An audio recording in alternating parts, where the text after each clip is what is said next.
Do you want to know what kind of fuel you should put in your body to feel young, long term, and full of energy? Last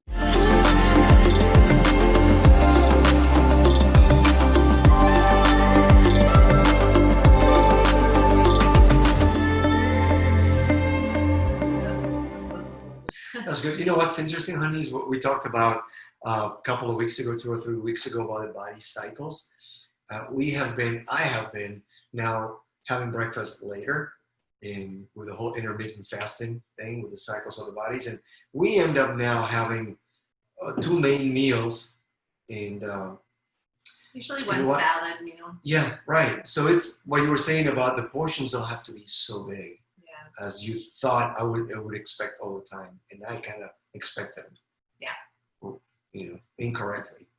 And I think it's just evaluating things that you grow up with, because I used to feel like there needed to be some type of bread or starch with every meal. Yes. Or that my kids wouldn't be full, and that's not Yeah. true. And I do think if you're going to buy a good fish and it's going to be a smaller portion, have a baked sweet potato and a salad, because if you have 5 boys like I do and him, they eat a lot. Yeah. Yeah, that's true. We had a family over yesterday and they had all these girls, right? Yeah, And Pam, she had all this food. It's like we barely touched it. That's so funny. The girls don't eat as much. Okay, dairy products, real quick. So, how many of you have problems with your kids having ear infections, sinus infections, allergies? Maybe is related to cow's milk, because we are the only adults that eat cow's milk. Right? Well, that continue to drink milk after we're older. And then when you pasteurize it, you superheat it, you kill all the good stuff that came with it anyway, right? Yeah, so if you have a source that you can get unpasteurized whole milk from the farm, that is a better alternative. Goat's milk is a great alternative, but that's also harder to find a source. What we've decided to do is we do almond milk because my kids like it. There are different seeds and different plant-based milks that you can use, and it's really not that hard to make your own.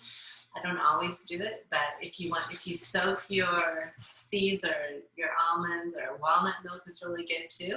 If you soak it overnight and then rinse that water away, then add filtered water with your seeds or nuts, then blend it. If you have a really good blender, they sell nut bags like to filter it, or what's the name of that cloth? I have no clue. There's a cloth, so you want to strain it through that, otherwise it's going to be real thick.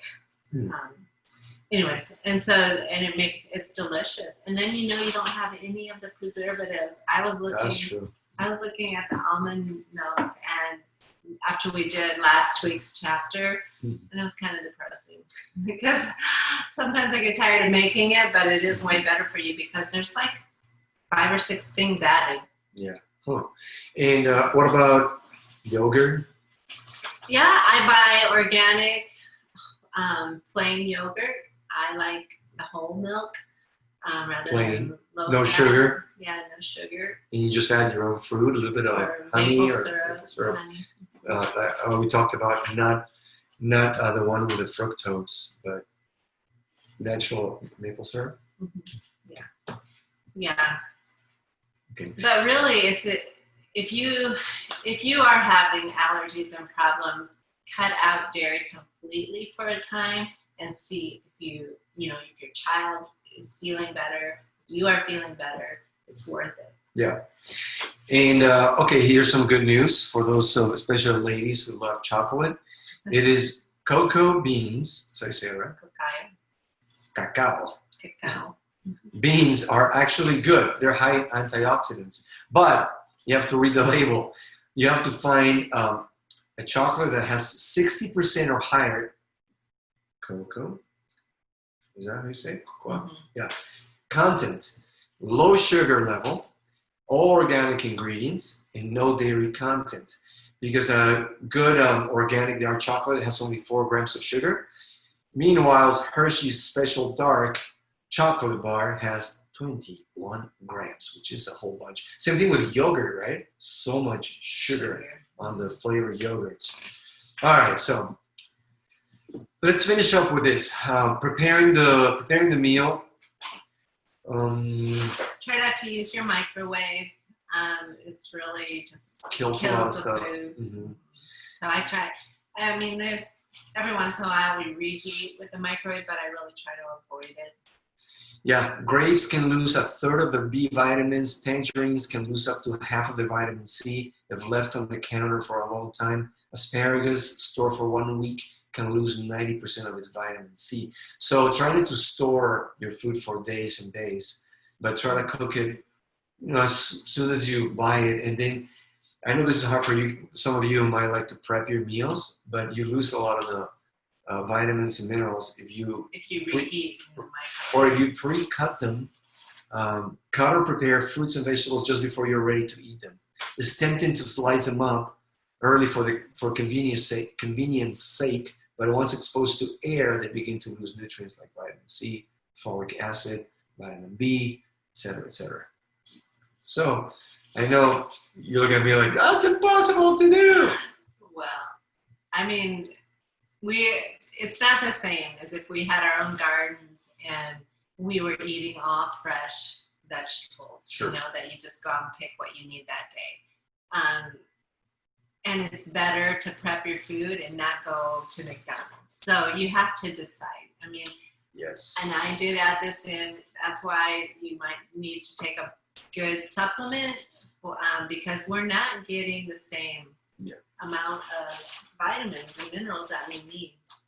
Yeah. So, okay, finishing up this for preparing. So stir fry is okay, but avoid deep frying anything because of the free radicals that it creates that we talked about. Is usually with cheap oils that are bad for you. You already talked about what to use. Steaming, it's okay, but do it lightly.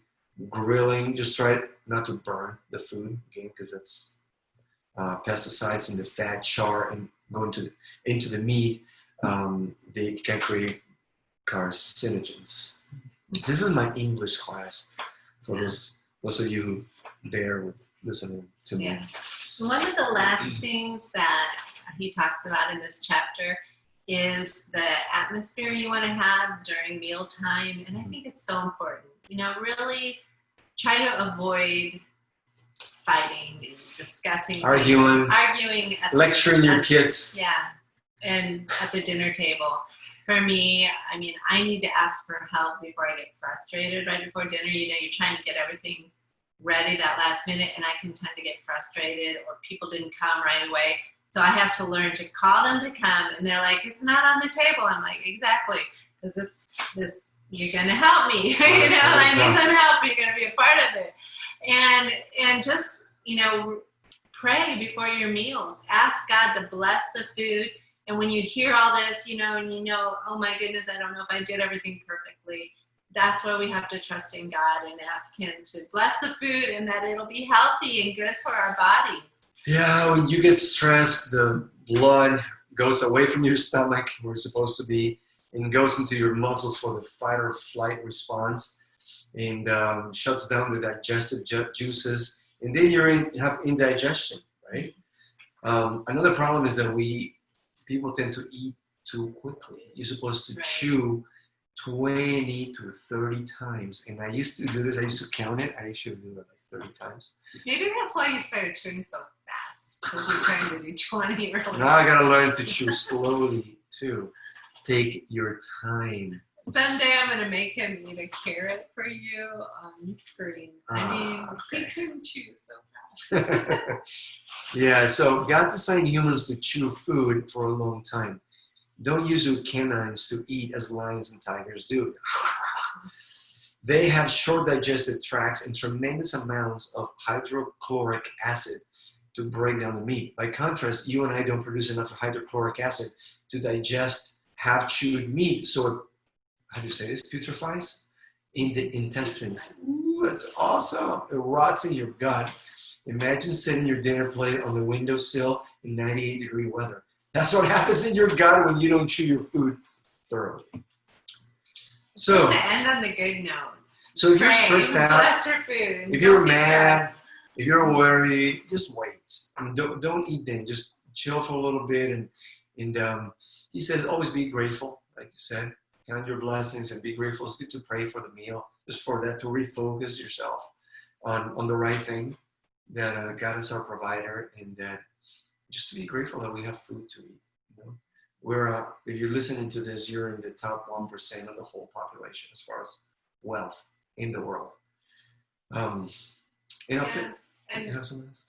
don't be discouraged. I mean, little by little progress. And I know sometimes I want to do everything perfectly. And so I read something, I'm like, oh my goodness, I don't know if I've been thinking about that.